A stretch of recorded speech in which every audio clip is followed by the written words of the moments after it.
There is something strange that happens when you walk into a peaceful home. Nobody has to explain it. You feel it. Your shoulders relax. Your breathing becomes slower. Your mind seems quieter. And for a moment, you feel as if the room is giving something back to you instead of constantly asking for your attention. Now think about your own home. Look around carefully. The chair covered with clothes. The drawer you are afraid to open. The kitchen cabinet filled with things you forgot you bought, the broken object sitting in the corner because one day you are going to repair it, the shoes scattered near the door, the papers waiting to be sorted, the gifts you never use but feel guilty throwing away, the cables, the boxes, the decorations, the extra cups, the extra bags, the extra everything. None of these things seems dangerous, but together they create something we rarely notice. Noise, not noise you hear with your ears, noise your mind has to process every time you enter the room. And this is where Japanese-inspired smart living teaches us something powerful. A peaceful home is not created by buying more beautiful things. Very often, it is created by becoming more selective about what is allowed to remain. Not every Japanese home is minimalist.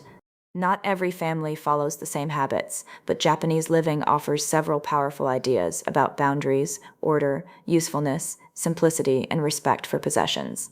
One of the most familiar examples is the genkan, the entrance area where shoes are normally removed before entering the main living space.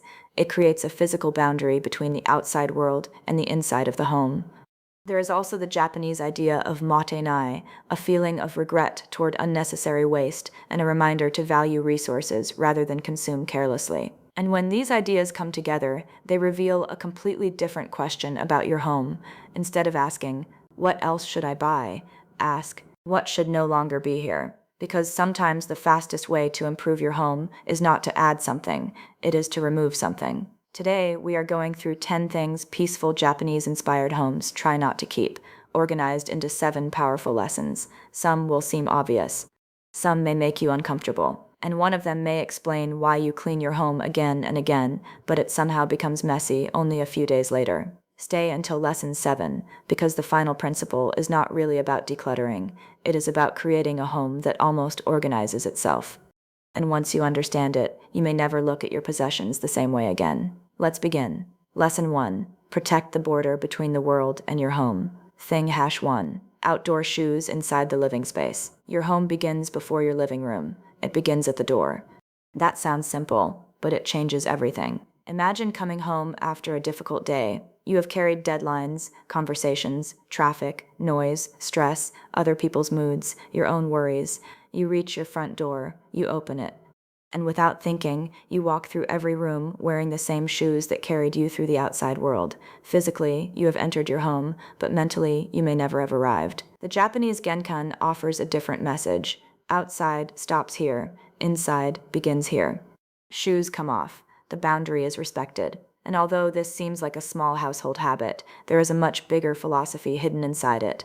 A peaceful life needs boundaries. Think about how many homes have no real transition. Mail lands on the dining table.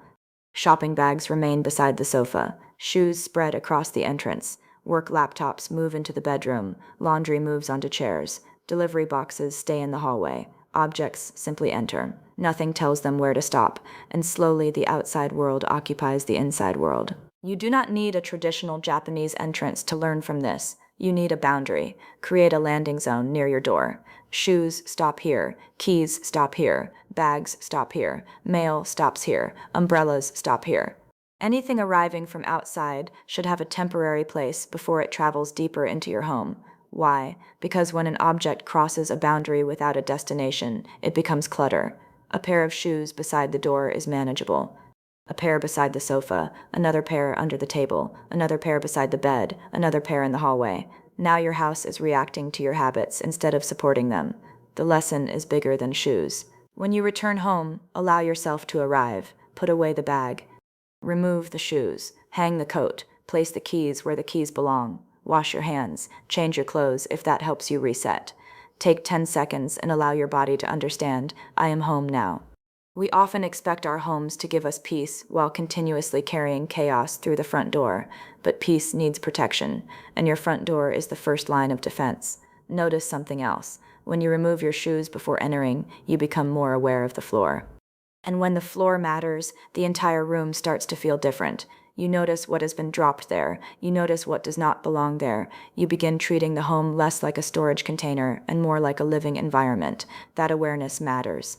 Because clutter does not usually arrive dramatically. It arrives quietly. One receipt, one package, one pair of shoes, one jacket, one shopping bag, one object placed somewhere just for now. And the most dangerous words in an untidy home may be, "I'll deal with it later." Later is where clutter lives. Later is where piles begin. Later is how temporary things become permanent. So try one simple rule. Nothing crosses the entrance without knowing where it is going. Your shoes know, your bag knows, your coat knows, your keys know, your mail knows, and gradually you begin feeling something beautiful. You are not merely entering a cleaner home, you are entering a home with a clear boundary. The world can be complicated outside. Your home does not have to copy it. The world can be noisy outside. Your home does not have to continue that noise. The world may constantly demand your attention, but when you close your front door, your home should whisper, "You can put the world down now." That is the first thing to remove. Not simply shoes, the habit of allowing the outside world to enter without permission. Lesson 2. Do not give dead objects permanent space. There are objects inside your house that are technically still yours, but no longer belong in your life. You know exactly which ones. The toaster that only works if you push the button 3 times, the lamp waiting 6 months for a new shade, the old phone with a cracked screen, the headphones that only work on one side, the shirt missing a button, the chair with a loose leg, the container without a lid. The lid without a container, the mystery cable nobody can identify. We keep these things because throwing them away feels wasteful. But here is the question. Is storing something useless for 5 years less wasteful than letting it go responsibly today? That brings us to the next 2 things. Thing #2. Broken objects with no repair plan. There is nothing wrong with repairing things. In fact, repairing and reusing can be deeply aligned with the spirit of mottainai, which emphasizes respect for resources and avoidance of unnecessary waste. But there is a difference between, "I am repairing this," and "I feel guilty throwing this away." Those are not the same. A repair should have a plan. If something breaks, make a decision. Repair it. Recycle it where possible. Repurpose it. Donate it if someone can actually use it, or let it leave. But do not turn your home into a waiting room for broken things. Give yourself a deadline. If you have genuinely decided to repair something, choose when. This week, this month, this Saturday. Put the replacement part on your list. Call the repair shop. Take action. Otherwise, recognize what has happened. The object has completed its useful life in your home, and keeping it does not honor the object. It simply postpones a decision. That broken appliance in the cupboard is taking something from you: space, attention, and one tiny unfinished promise every time you see it. I should fix that. I should deal with that. I should find someone who wants that. A home filled with unfinished decisions becomes mentally heavy. You may not consciously think about every object, but your eyes see them, your brain recognizes them, your mind remembers the incomplete task. This is why removing one broken object can feel strangely satisfying. You did not simply create space, you closed an open loop. And once you understand that, another category becomes easier to recognize. Thing #3. Unnecessary duplicates.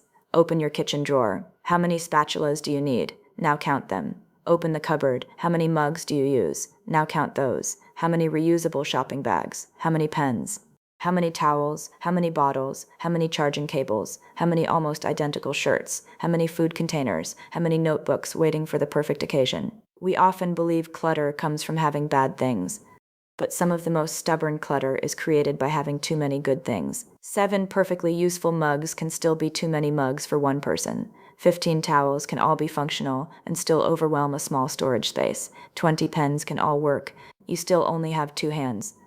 This is an important shift. Do not ask only, "Is this useful?" Ask, "Is this quantity useful?" That question is much more powerful, because almost anything can defend itself individually. This spoon is useful. This container is useful. This bag is useful. This shirt is useful. Yes, but when 80 useful objects are competing for a space designed for 40, usefulness becomes disorder. Try this. Choose your best, not the newest, not necessarily the most expensive, the best, the mug you naturally reach for, the knife that feels right in your hand, the towel you always choose first, the jacket that fits beautifully, the pan you cook with constantly, the notebook you actually enjoy using.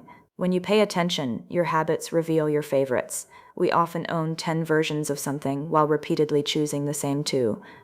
So keep the best quantity for your real life, not your imaginary emergency life. You probably do not need enough plates to host 30 people if 30 people have never eaten inside your home. You probably do not need 12 bed sheets because someday several impossible disasters might happen simultaneously. Prepare sensibly, but do not allow fear to turn storage into accumulation. This is where smart living becomes deeply practical. Fewer objects mean fewer objects to clean, fewer objects to move, fewer objects to organize, fewer objects to lose, fewer objects to replace, fewer objects to make decisions about. Organization becomes easier because the problem itself becomes smaller. Many people buy organizers because they have too many things. Sometimes the most effective organizer is an empty space. Before buying another basket, remove the duplicates. Before adding another shelf, reduce what the shelf must hold. Before searching for a bigger cabinet, ask whether everything inside the current cabinet deserves its space.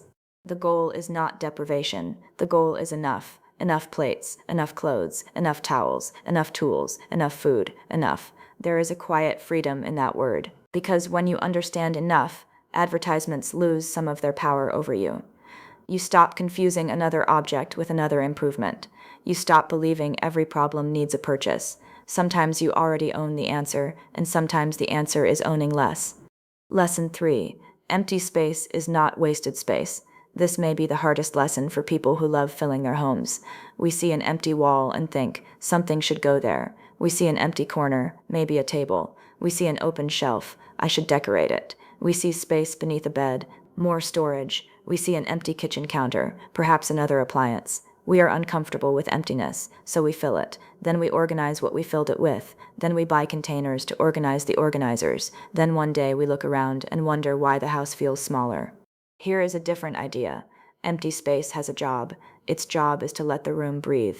Its job is to allow your eyes to rest. Its job is to make movement easier. Its job is to make the few things you love more visible. Its job is to give tomorrow somewhere to happen. That brings us to things #4 and #5. Thing #4. Furniture that steals more space than it gives back. Furniture should serve the room. The room should not serve the furniture. Yet many homes are designed around objects that were bought without considering how life actually moves through the space. A giant coffee table nobody needs, an extra chair nobody sits on, a cabinet full of forgotten items, a large dining table used by 2 people, a decorative bench that collects laundry, a shelf purchased simply because an empty wall existed. Every piece may look good individually. Together, they can suffocate the room. Here is a simple test. Walk through your home slowly. Do you have to turn sideways anywhere? Do you regularly bump into something? Is opening one cabinet blocked by another object? Is your walking path indirect because furniture dominates the room? Are there pieces whose main purpose is holding other clutter? If you removed one item, would the room become easier to live in? A beautiful home is not a furniture showroom. It is a place where human beings move, cook, rest, work, speak, think, and breathe. Movement matters. If the room looks impressive but feels difficult to use, the design has failed. Give yourself wider paths. Leave a corner open. Let a wall remain mostly empty. Allow light to travel. Let the floor appear. You may be surprised how much more expensive a room can feel after removing one unnecessary piece of furniture. Not because emptiness costs money, because space itself feels luxurious. And once large physical clutter begins disappearing, another kind becomes impossible to ignore. Thing #5. Decorations that have become visual noise. There is nothing wrong with decoration. Beauty matters. Art matters. Memory matters. Personality matters. A home should not feel like a hospital room. But there is a difference between decoration and visual competition. One beautiful object can become a focal point. 20 beautiful objects can become a crowd. Look at one shelf. How many things are asking you to notice them? A framed photo, a candle, a vase, 3 souvenirs, a ceramic figure, 2 books, a plant, a clock, a small sign with words on it, a basket, another candle. Individually, each may be lovely. Together, none of them can breathe. The eye does not know where to rest. The solution is not to throw away everything meaningful. It is to edit, choose what deserves to be seen. This is one of the most elegant principles you can bring into any home. Not everything you own deserves to be displayed at the same time. You can rotate decorations. You can keep seasonal objects stored until their season. You can display 3 favorite photographs instead of 30. You can choose one meaningful object from a trip instead of covering a shelf with every souvenir. You can allow the objects you love to have space around them. Think of a museum. A valuable painting is not normally surrounded by 50 unrelated objects. It receives room. Why? Because space tells your eyes, look here, this matters. Your home can do the same. If everything is emphasized, nothing is emphasized. If every surface is decorated, no surface feels peaceful. Try removing half the objects from one shelf. Do not throw them away immediately. Put them in a box. Live with the simpler shelf for 1 week. Notice how you feel, then bring back only the things you genuinely missed. You may discover something surprising. You did not miss most of them. They had become invisible. They occupied physical space without adding emotional value. And this gives us an important distinction. Minimalism is not about having nothing. It is about removing competition around what matters. A nearly empty shelf with one photograph of somebody you love may contain more emotional power than a cabinet filled with random objects. A simple table with one vase can feel warmer than a table covered in decorations. An open kitchen counter can invite you to cook. A clear desk can invite you to think. An uncluttered bedside table can invite you to rest. Space is not the absence of life. Space is where life happens. Stop treating every empty surface as a problem that needs to be solved. Sometimes the empty surface is the solution. Lesson 4. Stop storing a life you do not live. Now we reach one of the deepest forms of clutter, because not everything we keep is about usefulness. Some things represent identities, dreams, guilt, memories, versions of ourselves that no longer exist, and this is why decluttering can become emotional. You are not always deciding whether to keep a shirt. Sometimes you are deciding whether to keep a story. Here are things #6 and #7. Thing #6. Someday, possessions for an imaginary future. Someday I will wear this again. Someday I will learn this hobby. Someday I will read these 30 books. Someday I will use this exercise equipment. Someday I will host huge dinner parties. Someday I will lose weight and fit into these clothes. Someday I will need this box. Someday I will start painting. Someday I will repair this bicycle. Someday, someday, someday. There is nothing wrong with preparing for the future. There is something wrong with allowing an imaginary future to dominate your present home. Ask a more uncomfortable question. If I wanted to do this, why have I not done it? Maybe you really do want to learn guitar. Wonderful. Put the guitar somewhere accessible and practice tonight. Maybe you genuinely want to start painting. Great, schedule 1 hour this weekend. But if you have carried an object through 3 homes for a dream you have not touched in 8 years, perhaps the object is no longer inspiring you. Perhaps it is accusing you. Every time you see it, it says, you still haven't become the person you said you would become. That is not storage, that is emotional pressure. Your home should support your real aspirations, not preserve unlimited imaginary identities. You cannot physically prepare for every possible future. There are thousands of people you could become. A gardener, a painter, a musician, a baker, a cyclist, a collector, a woodworker, a photographer, a marathon runner, a professional chef, a person who hosts 12 guests every weekend. But your house cannot hold equipment for every possible version of you. Choose. This season of my life, what actually matters? Maybe it is cooking. Keep your cooking tools. Maybe it is fitness. Create room to exercise. Maybe it is reading. Make your books accessible. Maybe it is family. Make the living room easier to gather in. Let your home vote for your priorities, because your environment is constantly shaping your behavior. If your desk is covered in random objects, focused work becomes harder. If your exercise equipment is buried behind boxes, exercise requires more effort. If your kitchen counters are crowded, cooking feels like a project before cooking even begins. A useful home makes the right action easier. So when you find an object connected to someday, give yourself 3 choices. Use it now, schedule when you will use it, or release it. Do not let someday become a warehouse. And there is another kind of possession that can be even harder to release. Thing #7. Gifts and memories kept only from guilt. Someone gave it to you. Therefore you feel you must keep it forever.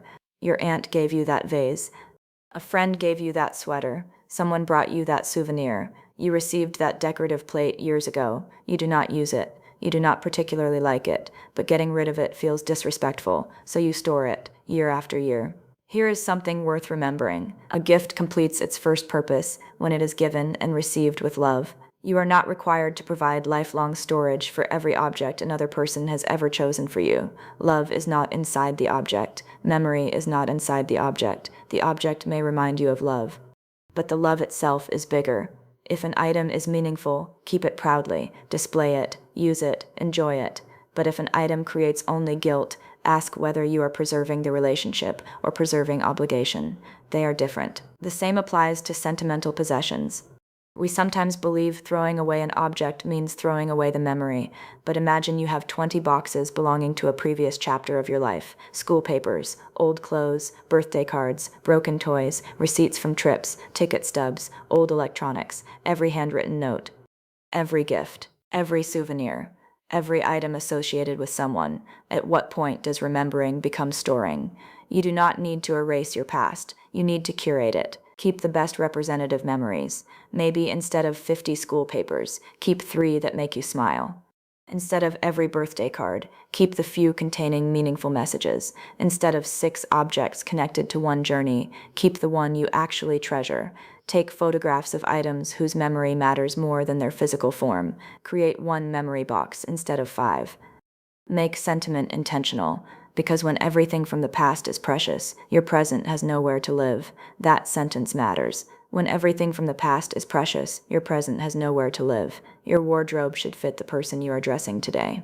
Your kitchen should fit the life you cook today. Your shelves should fit the books and objects you value today. Your home should contain your history, but it should not become trapped inside it. You are allowed to change. You are allowed to outgrow interests. You are allowed to let go of gifts. You are allowed to stop being the person who bought that object 10 years ago. You are allowed to make room for the person you are becoming. And sometimes removing 1 emotionally heavy box can create more peace than buying an entire room of new furniture. Because clutter is not measured only in square meters. Some objects take up emotional space too. Lesson 5. Your kitchen reveals whether you live by more or enough. Walk into your kitchen, not as the owner. Pretend you are seeing it for the first time. Open the refrigerator. Open the freezer. Open the pantry. Look at the back of each shelf.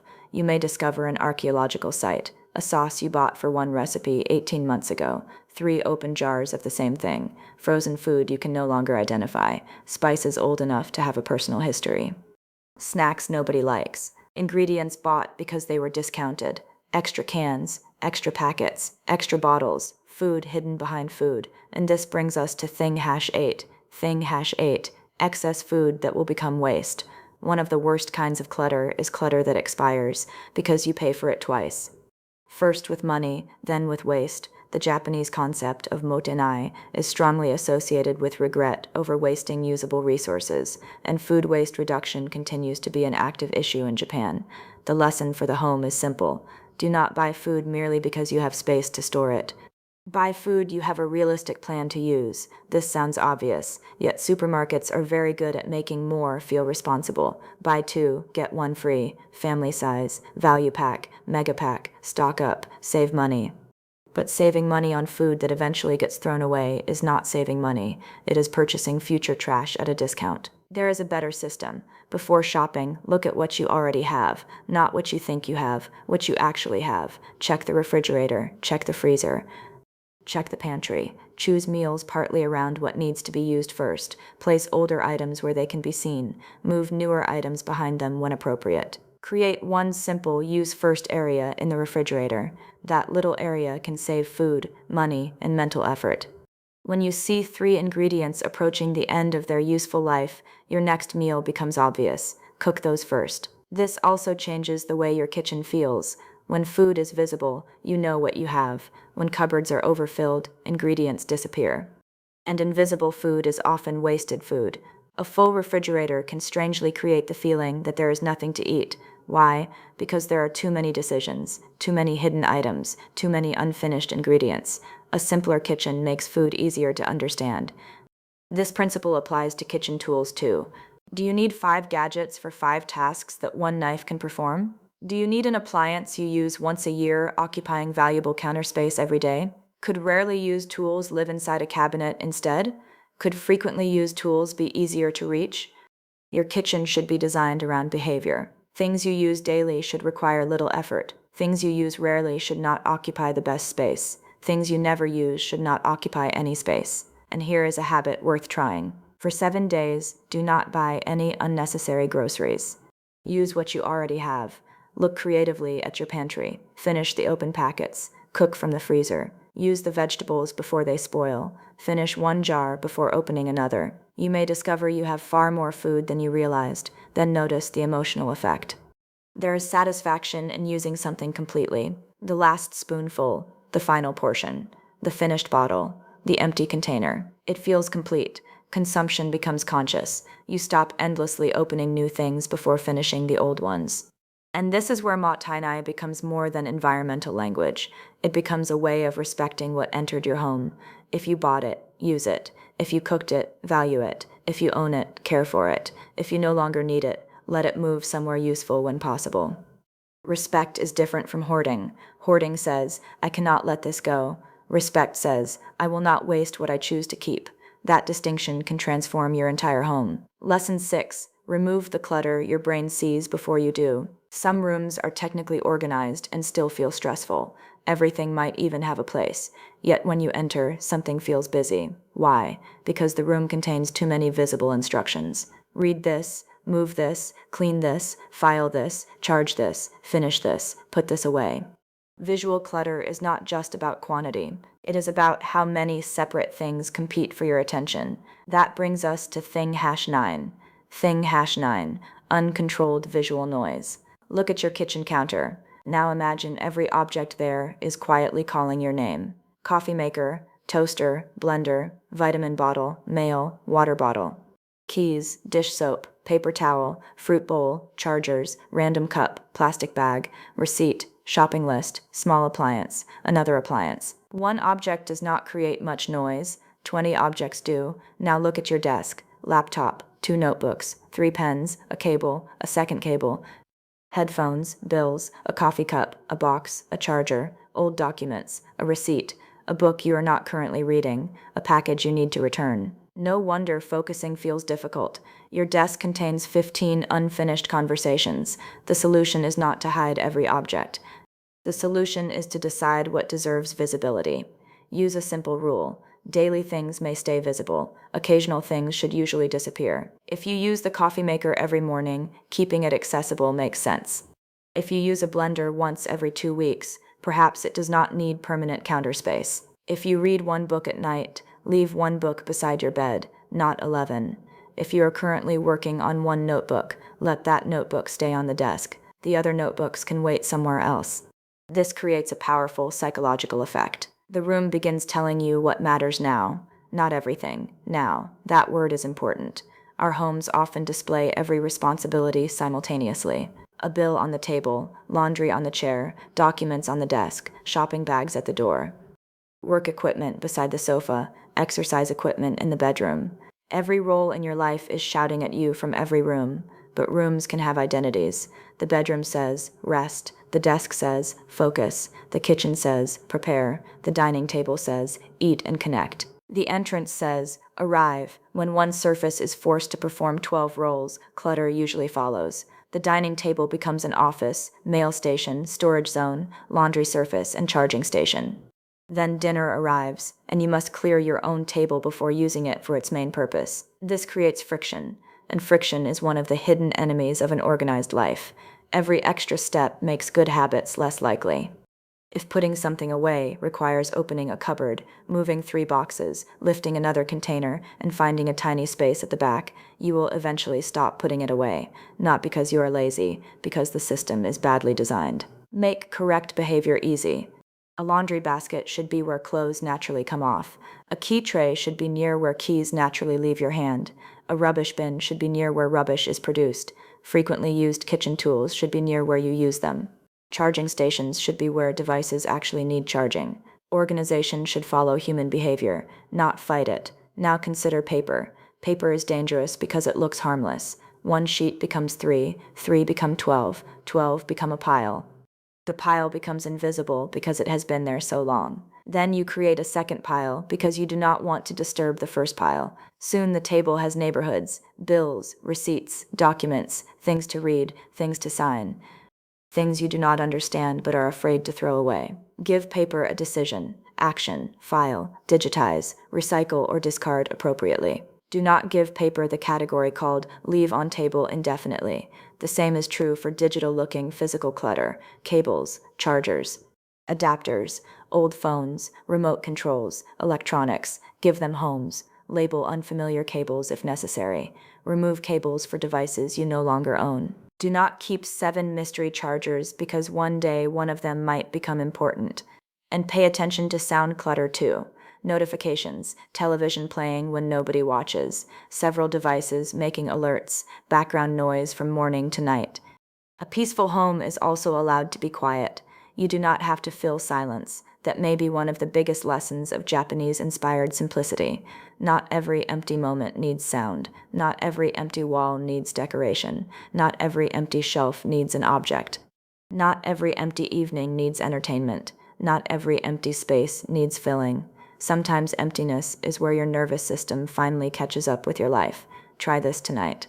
Clear one surface completely, not the whole house. One surface. Your bedside table, your desk, your dining table, your kitchen counter. Remove everything, clean the surface, then return only what truly belongs there. Stand back, notice the difference. The room may not be radically different, but your mind will know. One area has become quiet. Tomorrow, choose another.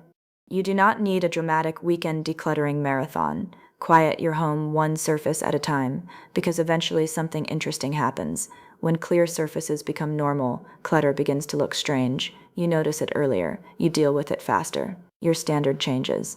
And that prepares you for the most important lesson of all. Lesson 7. Never keep an object that has no home. Here is thing #10, and this one explains almost everything. Thing #10. Objects with no assigned place. Why does clutter keep returning? This question frustrates millions of people. You clean everything. The room looks beautiful. You feel proud. You take a photograph. 3 days later, the mess is back. So you clean again, then again, then again. You begin thinking, I am just an untidy person. Maybe not. Maybe your possessions simply do not know where to go. Think about it. When you finish using a toothbrush, you probably do not place it on the dining table. Why? Because the toothbrush has a home. When you finish eating with a plate, you probably know where the plate belongs. When you finish sleeping, you know where the pillow belongs. These objects are rarely confusing. The problem begins with homeless objects. Where does this receipt go? Where does this charger go? Where does this bag go? Where does the mail go? Where does this jacket go? Where does this package go? Where do these headphones go? Where does this reusable bottle go? Where does this document go? If there is no answer, the closest flat surface becomes the answer. That is how clutter begins. Your table becomes storage. Your chair becomes storage. Your floor becomes storage. Your staircase becomes storage. Your bed becomes temporary storage. And temporary quietly becomes permanent. So here is one of the simplest rules you can adopt. If you cannot tell me where an object lives, it does not yet belong in your home. That does not mean you must throw it away immediately. It means you must make a decision, give it a home, or question whether you need it. Every object creates a tiny responsibility. When you buy something, you are not only paying money, you are accepting a future job. You must carry it home, unpack it, store it, clean it, maintain it. Move it when cleaning. Remember where it is, possibly repair it. Eventually decide how to remove it. Shopping is not only acquisition, it is the beginning of a relationship with an object. This is why the smartest decluttering may happen before you reach the checkout. Pause before buying. Ask 4 questions. Where will this live? What will it replace? How often will I use it? Would I still want it if nobody else ever saw it? That last question is especially powerful because many possessions are not purchased for function. They are purchased for identity. We want to feel stylish, successful, prepared, interesting, modern, organized, sophisticated. But your home eventually reveals the cost of buying identities through objects. The shopping moment lasts minutes. The object can remain for years, so make entry into your home difficult. Not emotionally difficult, intentionally difficult. Let possessions earn their space. If you bring in a new shirt, perhaps one worn-out shirt leaves. If you buy a new mug, check whether 10 mugs already exist. If you buy a new appliance, know exactly where it will live. If you purchase furniture, measure first. If you accept a free promotional item, ask whether free is still expensive when it costs you space. This is the hidden shift. Stop seeing your home as unlimited storage. See it as valuable territory. Every shelf is valuable. Every drawer is valuable. Every square meter is valuable. Every clear surface is valuable. Every empty corner is valuable. And when you understand that, you stop asking, can I fit this somewhere? You begin asking, is this worth the space? That is a completely different question. Imagine your home 6 months from now. You enter. Your shoes have a clear place. Your keys have a clear place. The floor is open. The table is ready to use. Your kitchen contains food you can actually see. Your wardrobe contains clothes you genuinely wear. Your decorations are meaningful. Your drawers open without resistance. Your shelves have breathing room.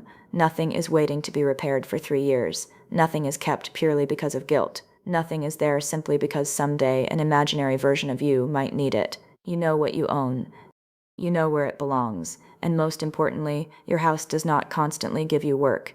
This is the real goal. Not perfection, not minimalism for social media, not a house so empty that you are afraid to touch anything, not copying somebody else's aesthetic. The goal is a home that supports your life, a home that asks less from you, a home where cleaning is easier because there is less to move, a home where finding something is easier because possessions have places, a home where cooking is easier because counters are usable, a home where resting is easier because the bedroom does not look like a storage unit, a home where leaving is easier because your keys are where you expect them, a home where coming back feels good, and notice the pattern behind all 10 things. It was never simply throw things away. The deeper lessons were protect boundaries, finish decisions, choose enough, respect space, live in the present, avoid waste, reduce visual noise, give everything a home.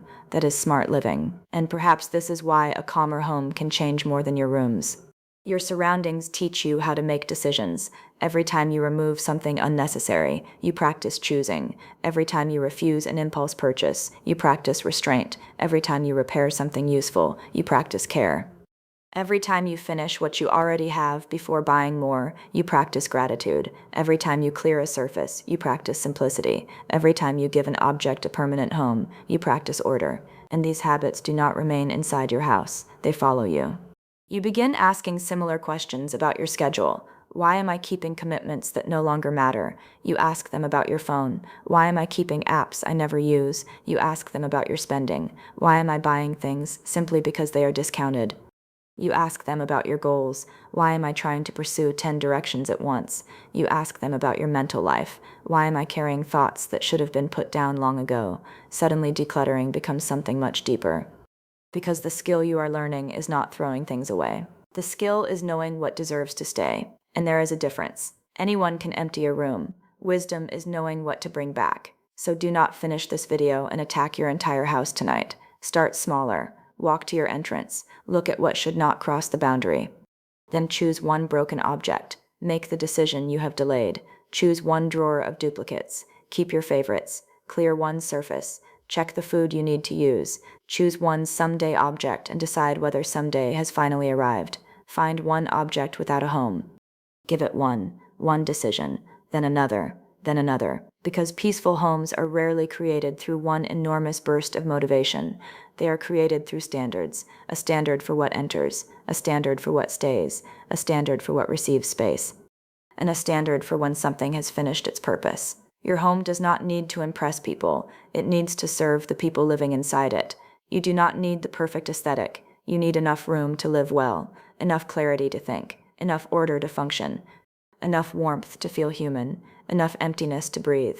And perhaps that is the most beautiful lesson of all. A home becomes richer not when every space is filled, but when everything inside it has a reason to be there. So tonight, look around your home and ask yourself one question. If I were creating my life again today, would I choose to bring this object with me? If the answer is yes, care for it, use it, enjoy it, give it a proper place. But if the answer is no, maybe you have just discovered something your home is ready to stop carrying. And maybe you are ready to stop carrying it too. Because sometimes a calmer life does not begin when you finally get everything you want. Sometimes it begins when you realize you already have enough.